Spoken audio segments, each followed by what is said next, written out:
28 de novembro de 2025, sexta-feira da 34ª semana do Tempo Comum.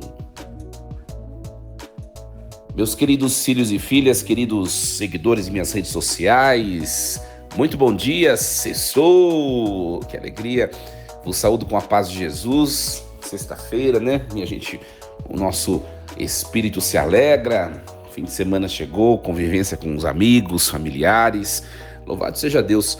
Sintam-se todos bem acolhidos. Vamos iniciar esse nosso encontro de meditação e de reflexão em nome do Pai e do Filho e do Espírito Santo. Amém.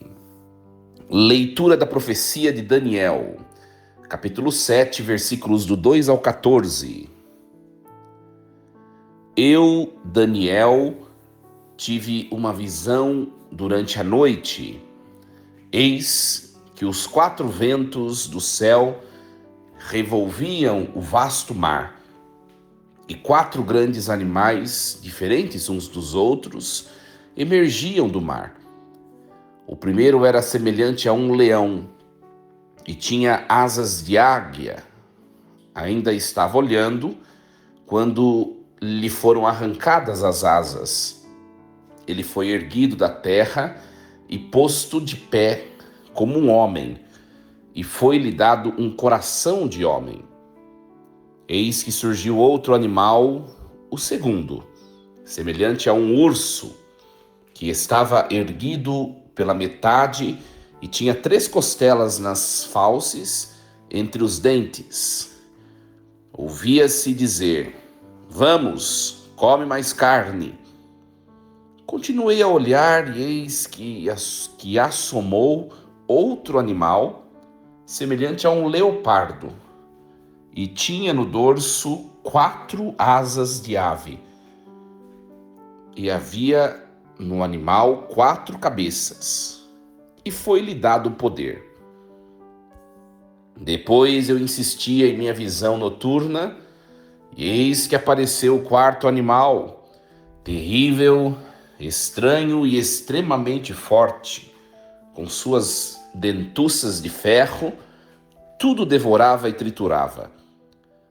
Calcando aos pés o que sobrava, era bem diferente dos outros animais que eu vi antes, e tinha 10 chifres. Eu observava estes chifres, e eis que apontou entre eles outro chifre pequeno.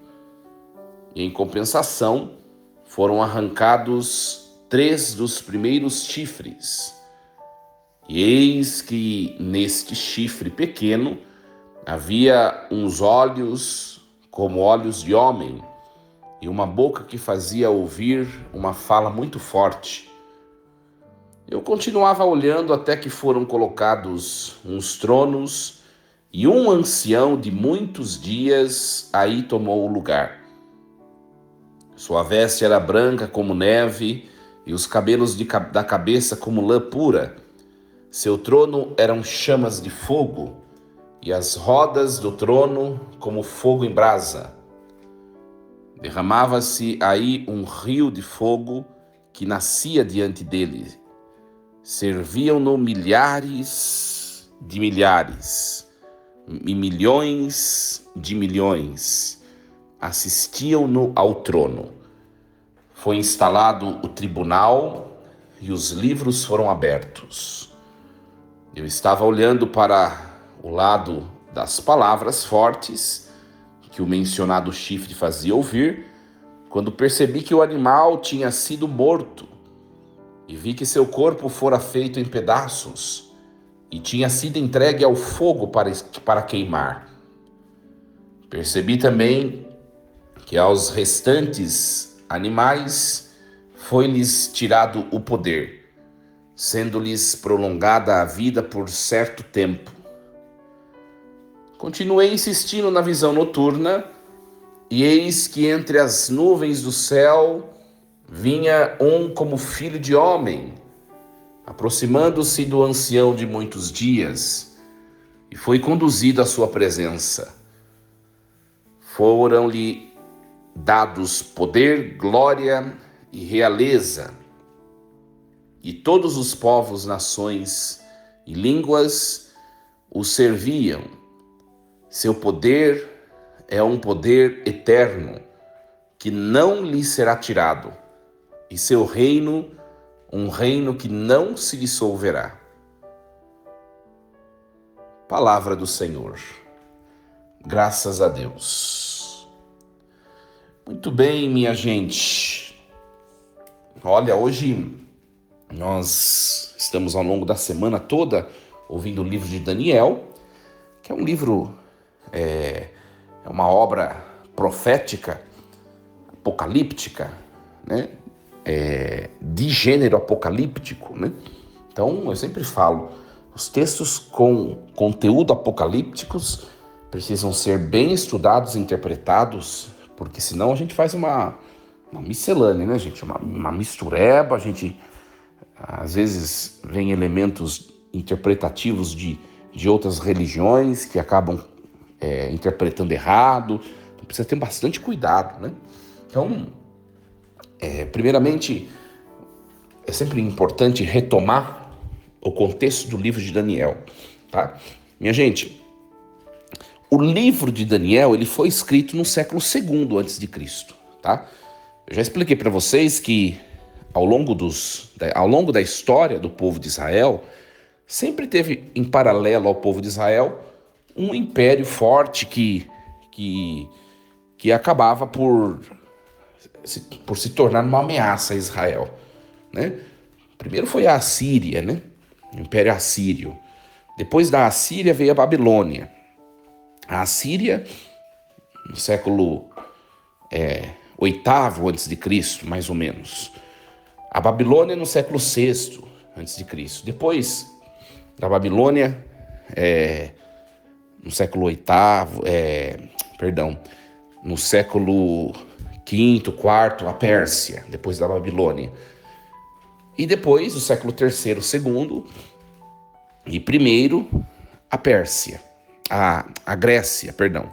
Então, a ordem desses impérios, Babilônia, a Síria, depois Babilônia, depois Pérsia e depois a Grécia, tá?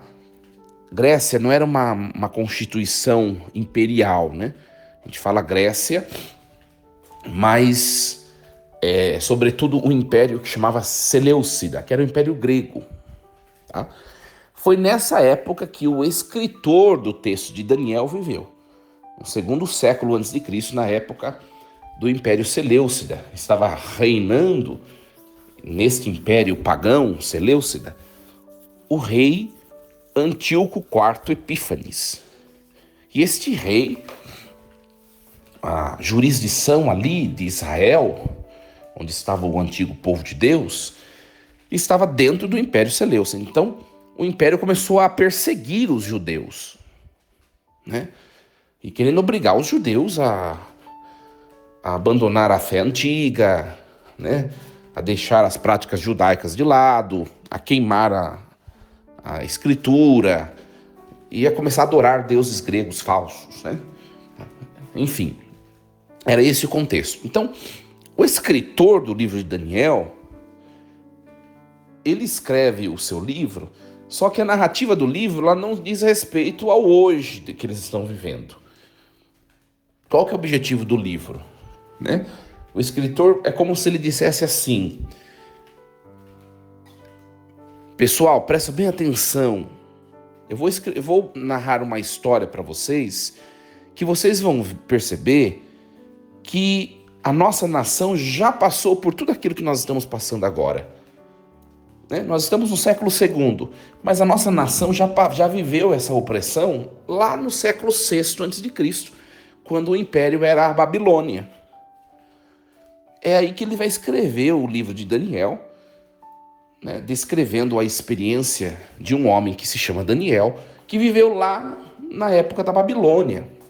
E aí então a gente sai do século II, que é a época onde está sendo escrito o texto, e a gente entra na história do livro, que nos faz ir até o século VI, antes de Cristo. Lembrando que antes de Cristo os anos eles vão diminuindo, tá, gente? E o Império Babilônico, né? A gente já falou disso, né? Era o rei Nabucodonosor, né? Então o rei Nabucodonosor invade a capital do reino de Judá, a capital de Israel, né? E destrói toda a cidade, destrói Jerusalém, destrói o templo e saqueia, rouba a cidade e leva o povo para ser exilado. Daniel, o personagem desse livro, é um dos que foram levados para ser escravos no exílio, tá? Depois da Babilônia veio a Pérsia. Então, o personagem Daniel, ele acaba por pegar esse período de transição entre Babilônia e Pérsia. É isso que o escritor lá do século II escreve, para a gente poder entender, tá? Muito bem. E hoje nós ouvimos o capítulo 7 do livro de Daniel, que marca uma transição crucial. Passa das histórias exemplares, né, para o testemunho que estava acontecendo lá no século VI, na época de Daniel, passa para uma apocalíptica pura, né, revelando através de visões simbólicas como Deus governa a história do mundo. Tá? Então, talvez Daniel 7, essa passagem que nós ouvimos hoje, Daniel 7, do 2 ao 14, talvez seja um núcleo da visão apocalíptica de Daniel. Talvez seja a passagem mais importante do livro. Tá? Então, qual o contexto histórico dentro da vida da personagem Daniel, tá? Então, é um pouco confuso, por quê, gente? Uma coisa é a época em que está sendo escrito o livro, que é o século II. Outra coisa é o que está vivendo os personagens do livro, que é no século VI. É isso que eu gostaria que vocês não confundissem mais, tá? Então, o contexto histórico da narrativa dos personagens, e não de quem escreve, tá? Nós estamos no primeiro ano do rei chamado Belzazar, né? Também a tradução, algumas traduções trazem como Baltazar, tá? Então, é um pouco confuso, porque o capítulo 7, ele é situado cronologicamente antes dos eventos do capítulo 5. Então há uma inversão aí há um salto, uma regressão, um salto que regride o tempo. Que no capítulo 5 nós ouvimos, foi da época do Império da Babilônia para a época do Império Persa, com o rei Dario. Agora hoje voltou para o Império da Babilônia. Uma confusãozinha que a própria narrativa faz, que a gente precisa entender. Então ele volta na história no Império Babilônio, depois ele passa para o Império seguinte, que Daniel viveu na transição da Babilônia para a Pérsia, né? Aí vai para a Pérsia, agora hoje está voltando para a Babilônia, porque Baltazar foi o segundo, o que sucedeu Nabucodonosor, rei da Babilônia, né? Tá? Então confunde um pouco porque fica indo e voltando, né? Por isso que eu estou situando bem cronologicamente, tá? E Daniel tem uma visão noturna nesse capítulo 7. Não é a revelação interpretada por um anjo, tá, gente?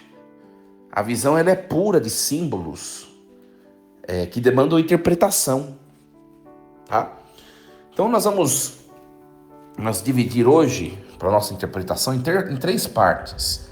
Primeiro, a agitação das águas e as 4 bestas, assim chamadas, que eram símbolos dos impérios mundiais em conflito, tá? Depois, a segunda parte, o trono de Deus e o julgamento, que é uma cena celestial da justiça divina. E depois, o terceiro, a destruição das bestas e a exaltação de alguém que se chama Filho do Homem, que é a vitória do reino de Deus, né? Tá? Então, uma coisa importantíssima, né? Uma importância teológica monumental, é a primeira aparição do termo Filho do Homem na Bíblia hebraica, tá? Então, no fundo, esse contexto de hoje quer nos mostrar que os impérios humanos, eles são passageiros. Só o reino de Deus é eterno. Tá? Então, esse texto nos oferece uma esperança escatológica. O mal será julgado e o justo será vindicado. Tá?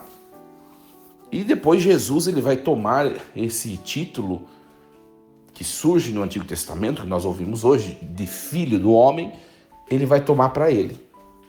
Né? Vai tomar para ele esse título. Muito bem. Então vamos lá. Então 3 partes para nossa reflexão. A gente não pode delongar muito, né? A primeira parte é a visão simbólica e apocalíptica. Ou seja, não literal, que Daniel tem. Tá? Ele vê um grande mar agitado, no versículo 2. Tá? Então, na cosmologia bíblica, o mar ele representa o caos primordial, né? Antes de Deus ordenar as obras criadas, o mar representa o caos, tá? Os 4 ventos agitando o mar representam o conflito, o tumulto e o caos entre as nações, tá? Sugere que a história humana é fundamentalmente turbulenta quando Deus não governa. Depois nós temos a imagem das 4 bestas, né? Que são os versículos 3 até o 8. Os estudiosos, gente, eles concordam que essas 4 bestas representam os impérios sucessivos, né? Olha só, primeiro é o leão com asas de águia, que representa o Império Babilônico. Você já deve estar entendendo já, né? Eu tenho falado, frisado essa ordem de impérios o tempo todo, tá? Representado pelo leão alado nas artes babilônicas, né? Então a própria Babilônia, nas suas inscrições, elas representavam o próprio império por meio de um leão. Por isso, essa primeira besta representa o Império Babilônico, a Babilônia. Depois, inclusive, tem as asas arrancadas, que significa o declínio da Babilônia, o coração de homem, a humanização, a perda da ferocidade que era própria da Babilônia. Depois nós temos a segunda besta, que é o urso levantado de um lado. Depois da Babilônia, qual império vem? Você deve saber. A Pérsia, né? Superior de um lado, que é um império assimétrico, dominante em uma direção. Aí mostra que este urso tem 3 costelas, né? Que representa as 3 regiões conquistadas pela Pérsia. Devora muita carne, mostra a velocidade conquistadora da Pérsia.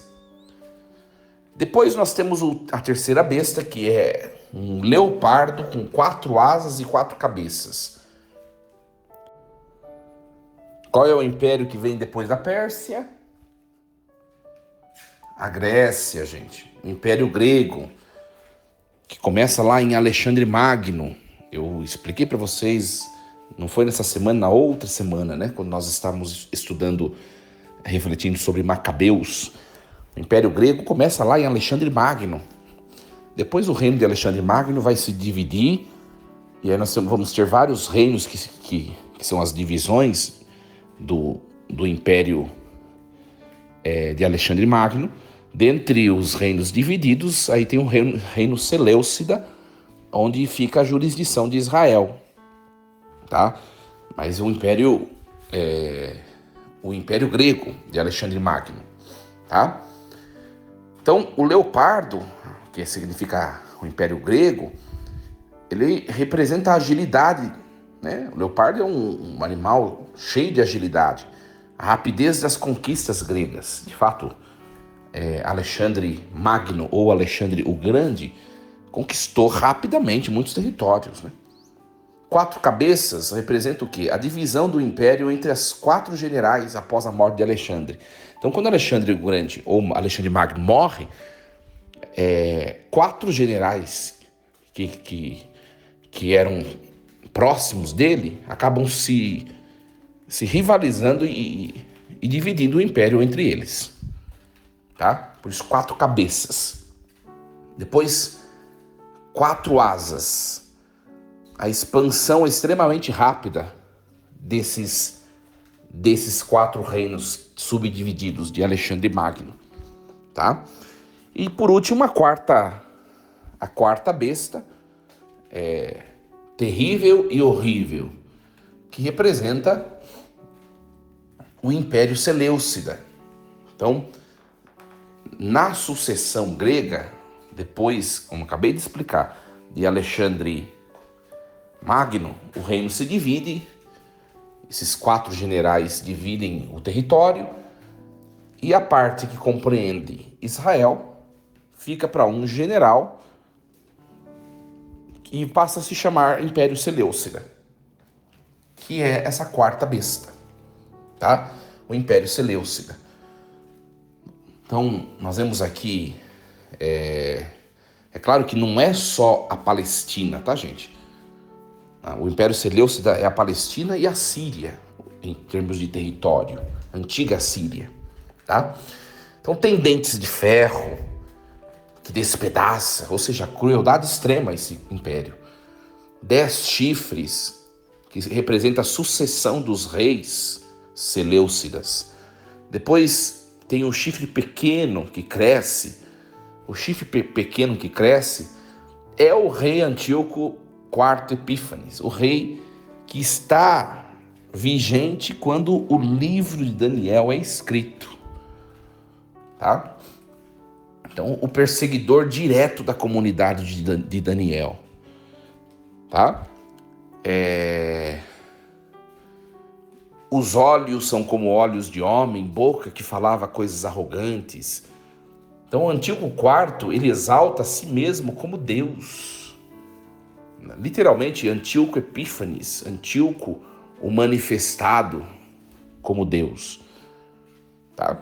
Então, mais uma vez, toda essa narrativa do livro de Daniel foi escrita durante o reinado de Antíoco IV, no século II a.C., quando ele profanava o templo de Jerusalém. Então, o chifre pequeno ele é uma identificação contemporânea para o escritor do livro, tá? Não é uma profecia do futuro distante para quem está escrevendo ali o livro, tá? Então, minha gente, eu me detive bastante nessa primeira parte, porque são muitos símbolos, né? Então, os impérios humanos são todos bestas, né? Essas personagens são as 4 bestas, representam os grandes impérios os grandes impérios humanos, tá? Criaturas vorazes, transitórias, e o caos aparente tem raízes celestiais, né?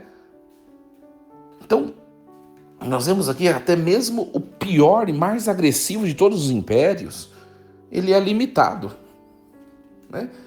O próprio Antíoco IV Epífanes, né, parecia onipotente a comunidade judaica de Daniel, mas a visão revela que ele é apenas um chifre pequeno, ou seja,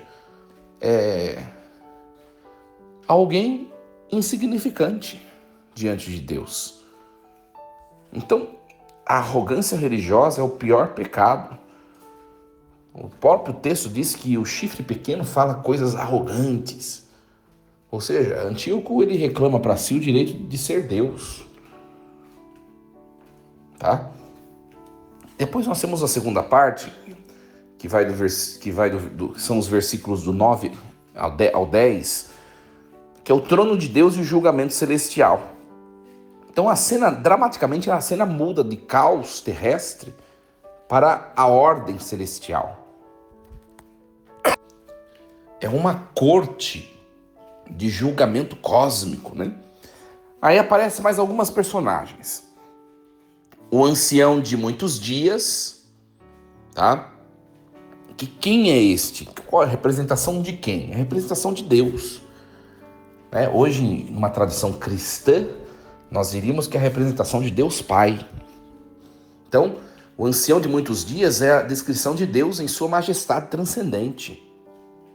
Tá? Essa expressão de dias ou de muitos dias é uma expressão única que enfatiza a eternidade e a sabedoria de Deus. Ele não é meramente antigo, mas ele existe antes de toda a história, antes de tudo. Ele é branco como a neve, cabelo como lã pura, ou seja, representa a pureza absoluta, a santidade imaculada, tá? O contraste total com as bestas que eram sujas e vorazes, né? A pureza. E também o fato de ser branco representa que ele é eterno, né? Que ele é eterno. Experiência, né? Santidade, pureza e experiência. Depois nós vemos um trono de fogo. Chamas de fogo, rodas de fogo ardente. Não é o trono de um tirano humano, né? Mas de um ser cósmico e transcendente. Um tirano humano, num trono de fogo, se queimaria e morreria, né? Então o fogo representa o julgamento, a purificação, o poder divino sobre a criação. Então sugere que esse trono julga todas as coisas. É como se fosse um tribunal cósmico, né? Esses versículos 9 e 10 nos mostram um tribunal cósmico. 1000 milhares servem, 10.000 vezes 10.000 assistem, inumeráveis, toda a corte celestial. Depois os livros foram abertos, né? Ou seja, todas as ações humanas serão julgadas. Não é um julgamento arbitrário, é um julgamento informado e justo. Então, a cena aqui estabelece a irrelevância das bestas terrenas diante desse ancião de muitos dias.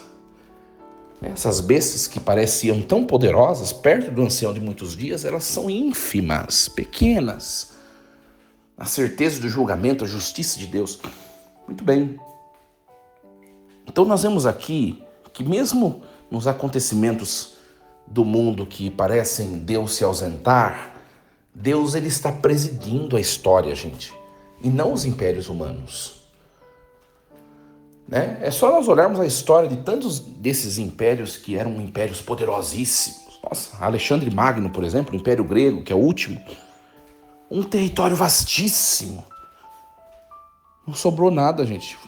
Foi dividido, os generais dele tomaram cada um uma parte e continuaram reinando com autoridade, mas vai cair também. Só Deus não passa. Nada escapa ao conhecimento de Deus, nada escapa ao julgamento de Deus. É esse o simbolismo dessa parte, dessa perícope. Né? Então depois nós temos a terceira parte, que são os versículos do 11 ao 14, né? Que é a destruição das bestas e a exaltação de uma outra personagem que surge, que é um tal filho de homem. Então, a visão de Daniel chega ao seu clímax teológico, escatológico, quando as bestas são destruídas. Então, a destruição da quarta besta, né? Lembra as bestas quais são, né? A Babilônia, a Pérsia, a Grécia, que era o império unificado de Alexandre Magno, e depois o Império Seleucida, que é já uma das partes do Império Grego que se dividiram, que é onde fica o povo de Deus, Israel. São esses quatro, né? Então, Babilônia, Pérsia, Grécia e Império Seleucida, as bestas. Então, a destruição da quarta besta, que é o Império Seleucida, especificamente por causa da arrogância do rei Antíoco IV. Ele é destruído, o rei, gente.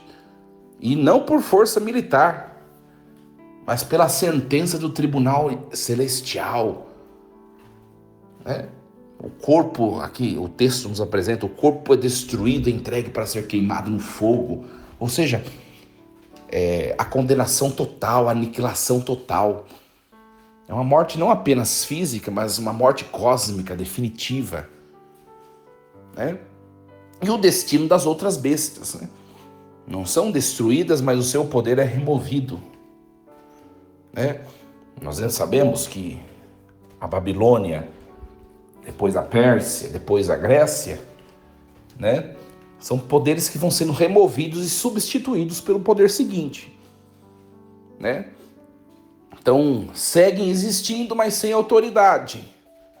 Então, os antigos impérios, esses três primeiros, Babilônia, Pérsia e Grécia, eles perdem relevância quando o novo reino surge e emerge.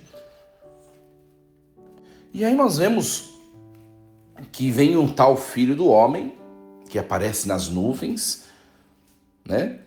É uma linguagem da epifania divina, né? Manifestação divina, semelhante a um filho de homem, que é uma figura humanoide. Não é um anjo, não é um deus pagão, mas é um ser humano. Mas não é um ser humano qualquer, um ser humano celestial, uma coisa diferente. Então, não é anjo, também não é deus pagão, mas é um ser humano celestial, né? Esse tal filho de homem, ele dirigiu-se aos anciãos de muitos dias, ou seja, a apresentação perante Deus, a aceitação celestial, né? Então, e o ancião de muitos dias o coroa, o reconhece oficialmente, tá? Então foi-lhe dado o domínio, a glória, o reino, né? Todos os povos, nações e línguas devem servi-lo, que se representa a universalidade, em contraste com esses impérios que são parciais, né? Domínio eterno que não passará, ou seja, a indestrutibilidade, né? É indestrutível o reino deste tal filho de homem. Então o filho de homem não é uma pessoa individual nesse contexto, representa o povo dos santos de Deus, né? O povo dos santos. Isso é explicado no versículo 27, né, desse capítulo 7. Então, Jesus depois vai reinterpretar e ele se apropriará desse título para si mesmo, né? Ele é a plenalização dessa visão escatológica do Antigo Testamento, tá? Então, minha gente, a arrogância religiosa, ela vai ter fim. Vai ter fim. A blasfêmia não triunfa indefinidamente. O julgamento, ele vem antes da destruição. Todos seremos julgados, né?